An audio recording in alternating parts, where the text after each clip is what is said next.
Hi everyone, Clyde's Happy Hour is not sponsored by any of the beer that we review. Please enjoy the show and as always, drink responsibly.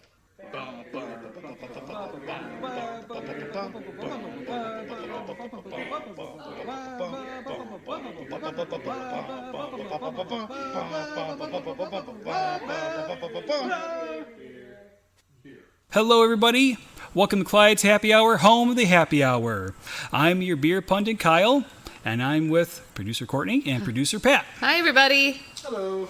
So, we are here for another exciting episode of Who Would You Like to Have a Drink With? Woohoo! Yes. My favorite. Yes, and you know what? This is a really good special episode. Yep. This is pretty much still summer, July, but yet is still sports fever of baseball. Yes. And for us, Tigers, the Detroit Tigers, they have done a bit of a change-up, which, you know, we can talk about sports all day, but just a little brief. We got a new manager, and then we got some new coaches, and our pitching prospects are doing a phenomenal job. Purdue, some of our rookie players are just doing a great job. Scope, holy moly. This guy is just something else right now this season. I think with Detroit fans in general, whether the teams are doing really good or really bad, because let's face it, we have the Lions, we stand by them no matter what. We just say, next year it's building season, it's building season. We've been saying that for how long for the Lions. Tigers, when they're hot, and when they're okay, they're good. So it's always fun just to watch them. Still, the city of Detroit, the fans are great. Yep. Even lately, with the pandemic has gone down, well, the people can go to the Comerica Park where the Tigers play. Yep. And it's actually being almost a full house, and fans are really loving it. The players, the managers, and coaches are really loving the fans out there. And it's just been fantastic. Comerica Park has in Tiger Stadium, when it was up, it had a really good vibe to it. You remember Tiger Stadium? Oh, yeah. Yep, I walked the field, and Dad's like, grab grass and dirt. Yeah. Put it in your pockets, kids. It's like we were allowed to because they were only having so many games left. So many history right there. Yeah, so many. I mean, just think of all those people that... Remember the rainout one we went to? Was it against the Blue Jays? Yeah, my seat was right in front of a pillar. Yeah. Literally in front of a pillar, and it's like, can we go? Yeah, it's like, wow, what just happened? Yeah. I can see the game, even though we're kids. I remember Dad wanted to see the doubleheader, and we were just kids, and we left, and he was pretty peeved about that, which I don't blame, but at the same time, But it's what happens. But the Tiger Stadium is still, I think the field is still a historic field out there. I haven't seen what it looks like lately. It's gone. It is? They tore it down, Oh, even the field? I mean, not the field, but is it the building, like a landmark? the structure? Yeah. No, it's gone. Oh, even the landmark? Yeah, I sometimes think, wouldn't they keep it up just because of the history of it? Sure. But it costs money to do that. Yeah, I get that. So, Kyle, who are we having a drink with today? Well, today, we are going to have a drink with some famous Tigers players, and I will take the reins on this. And this, I will be doing L. Kaline, which was Mr. Tiger. Mr. Tiger, indeed. Yes, everyone's favorite Tiger player at the time. He was born December 19th, 1934, and March 6th, 2020. He was 85 years old. He passed away from a stroke. But this guy, I got to tell you, he was just one of a kind. Not just a player, but just a person in general. I mean, I've heard he turned down back in the day, probably, I don't know what era, but he was going to get like $100,000, probably in the 50s or 60s. And back then, it was a lot of money. To me, that's a lot of money right now. Yeah. But he turned that down because he wanted to use that money to get other players right there. And right. I heard he helped with his community. He helped with his parents' finances. So they helped him get through baseball financially and put time and effort for him to be who he is. And he did the same thing to them. And he's just one of a kind player that we can all love and respect. He was a right fielder who has won 10 Golden Glove Awards. And that's pretty much being like an MVP for positions that you're in. That's just outstanding. And he was 18th All-Star games, so he started 18 games right there. And he's reached the 3,000 hit marker for baseball there in 1980. Wow. Yeah, it's impressive. And when he was 18 years old, he signed with the Tigers the bonus.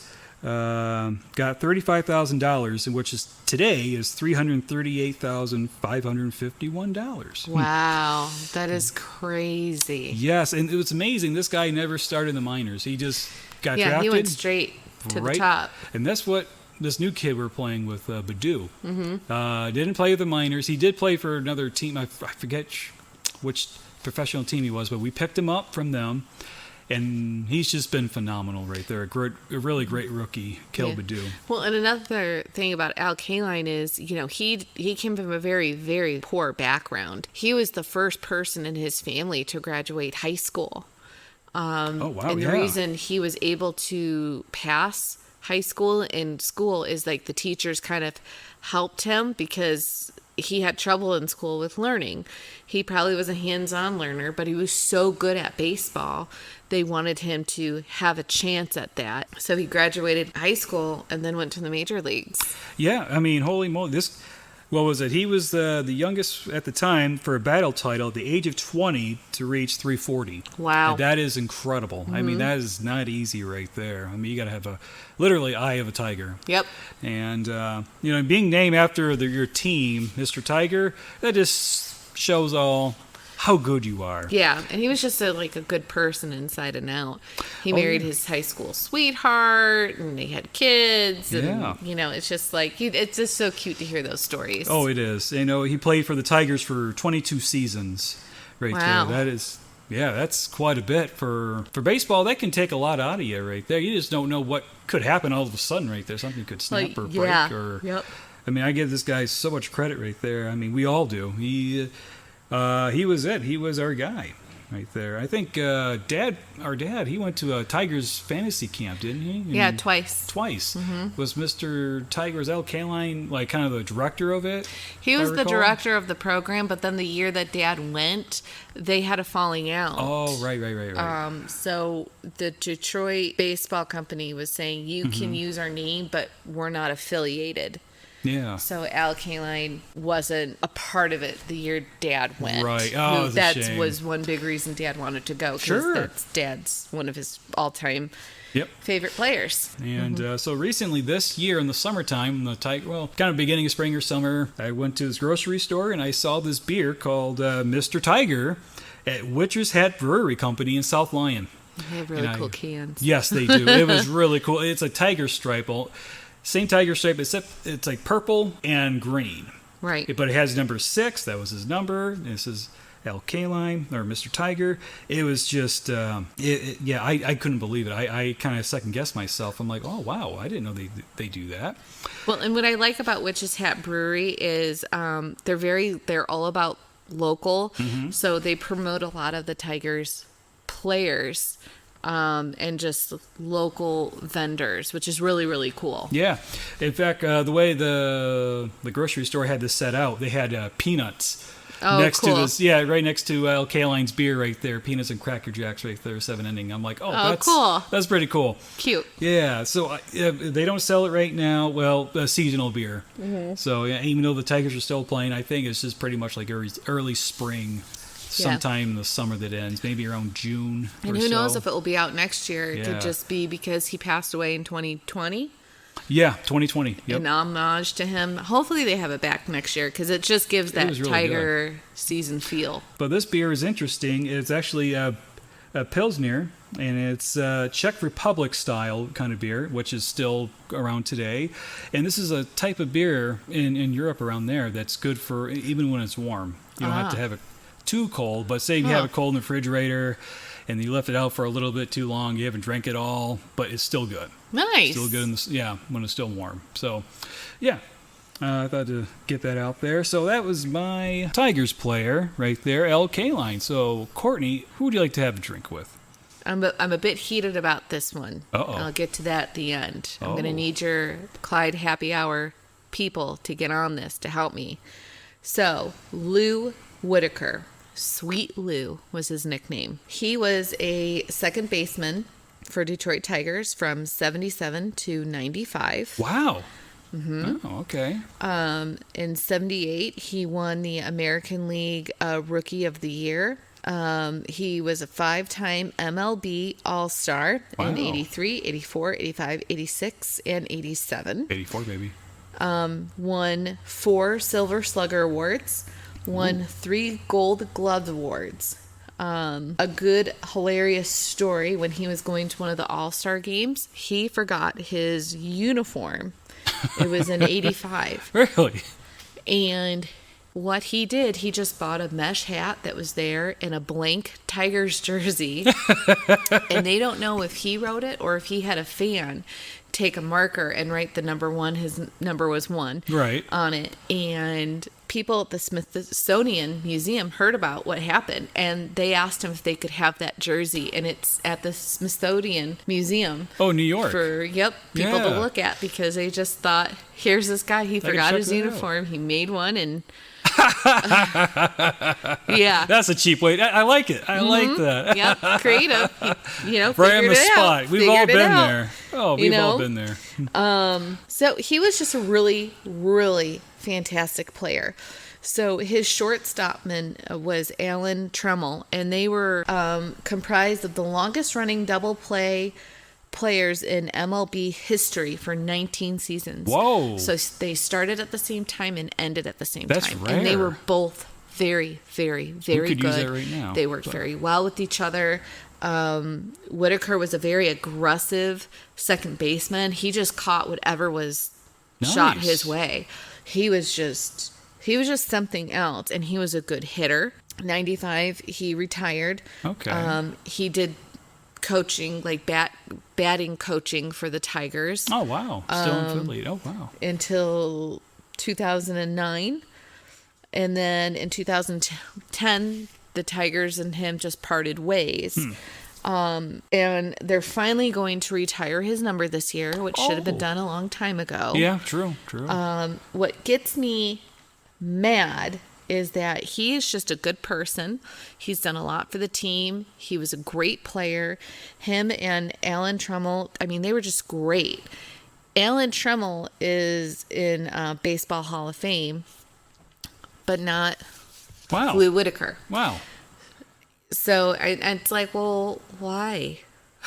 Why isn't he?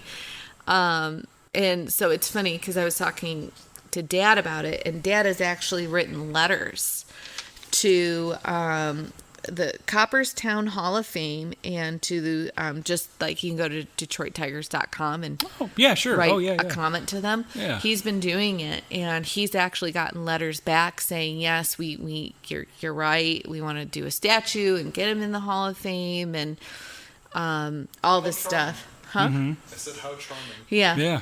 Credit when it's due. So I think everybody in Detroit needs to write into the Detroit Tigers to get Lou Whitaker the respect that he does deserve. Very. Because he does deserve it. He broke barriers. Him and Alan Trammell, they did something amazing that nobody has since done.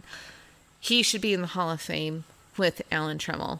I think it would have been poetic if they would have gone together. I don't know why that couldn't have happened, because that just would make sense.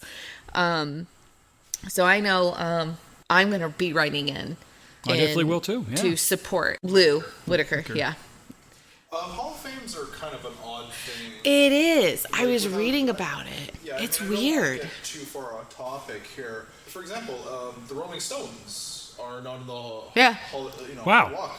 Hard Rock Hall of Fame. Yeah. That's weird. Well, it's like voting and people. It's not fan based. That's so strange. It is, and they even said for him what was really weird is that he was up to go into the Hall of Fame, but he got a really low, I don't remember what it was, but it was really low for people wanting him in there, which is really, and everybody was really, really surprised because he was a really good second baseman. So I don't know if he was just forgotten quickly or something. I don't know why he would have been, but it's a little bit political when it comes to these kind of things, which is ridiculous. It's kind of like the Academy Awards. It's weird, like all these movies that win, we're like, I have no idea what this is. It's a lot of political, and it's movie stars and critics that are picking it. It's not really fans saying what we like, and that's winning, which, whatever. So So, just out of curiosity, what's your criteria for somebody to be in the Hall of Fame? Is it based off of name recognition? Is it based off of like box office receipts, that sort of thing? Like between the two of you, I think a little bit of everything kind of goes into it, but I think the talent and I think a lot of what they do off the field too.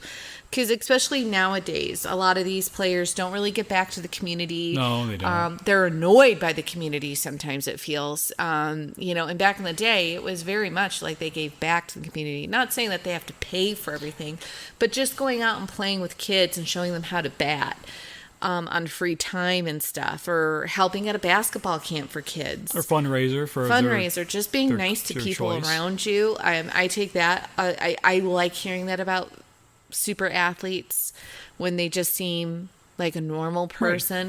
Right. It's their money. They can do what they want, but I don't think the amount of money says that you get into a Hall of Fame. I really do think it goes by stats, statistics, talent, and I have the word in my head. I can see it, but I can't think of it. But when you achievements, but also when you're being a good player and you're kind to your a team player. All the way around, being a team player. I do disagree with you on one aspect, but I'd like to hear from Kyle first on this one. How about you, Kyle? Like, what do you mark as the means of belonging in a Hall of Fame? Well, at times, like for the community, I say it doesn't matter how much money you put in; it's the amount of time that you put in yourself, right there. Yep. But for Hall of Fame, I would say just it's really hard to get into, and definitely I would say breaking records that's just impossible, that you definitely deserve. Those are just proud achievements right there. I don't care about the gloating, but there's, what was it, like I forget which player it was, but to get like over 60 hits in one season, that's pretty much impossible almost right there. If he can beat some of those records, like Wayne Gretzky, good luck trying to beat those records. But recently a player did beat Gordie Howe's record for most career games. Yep. And this guy plays for the Sharks. I forgot his name, but he's older. But you know what? I give him credit though. Hockey is a tough sport. And yet he overachieved Gordie Howe, and his family gave him the hockey stick that was in the Hall of Fame. They gave that to the player, and then the hockey stick that he used. See, that's pretty cool. They did a little swap versa right there. But I just say it depends on the player, the brand of the player, pretty much. Yeah. I would say right there. That really sells it all right there. The brand for the team and the community that they serve right there. Yeah, if they have a good brand, then obviously they're going to have good ticket sales because you just want to see them play. Yeah, that's what they want. Yeah, GMs would like. But you know what? The player really did work so hard on that, and they deserve it right there. Yeah. So what did you disagree with me on? Giving back to the community.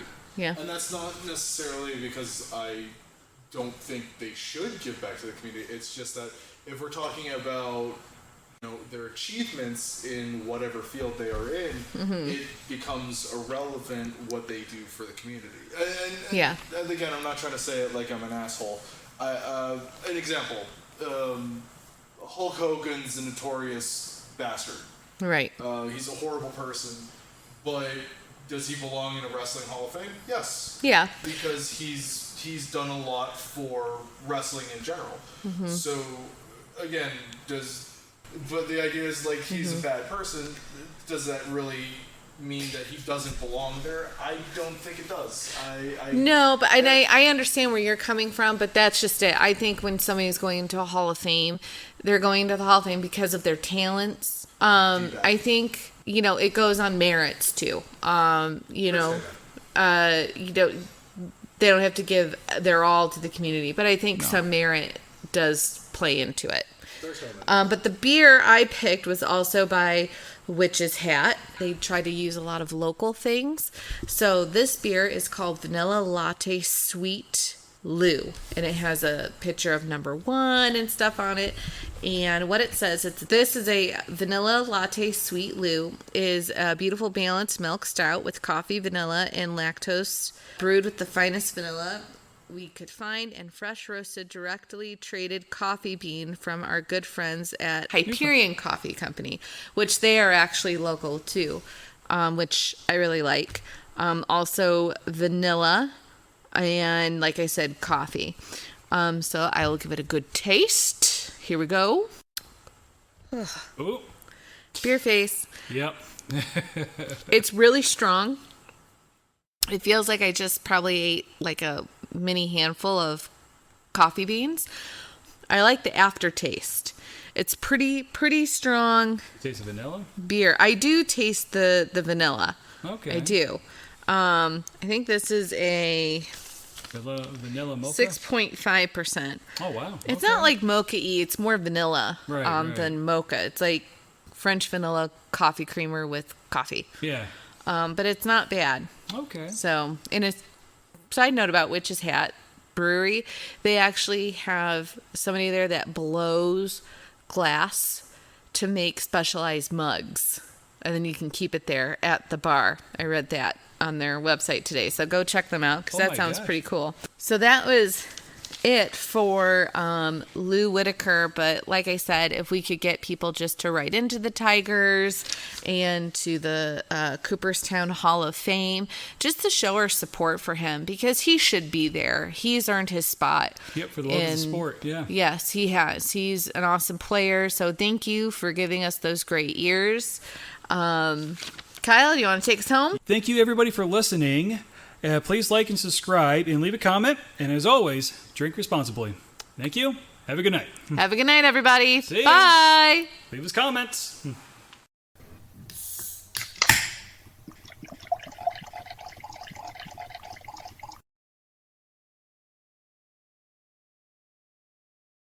Fava beans.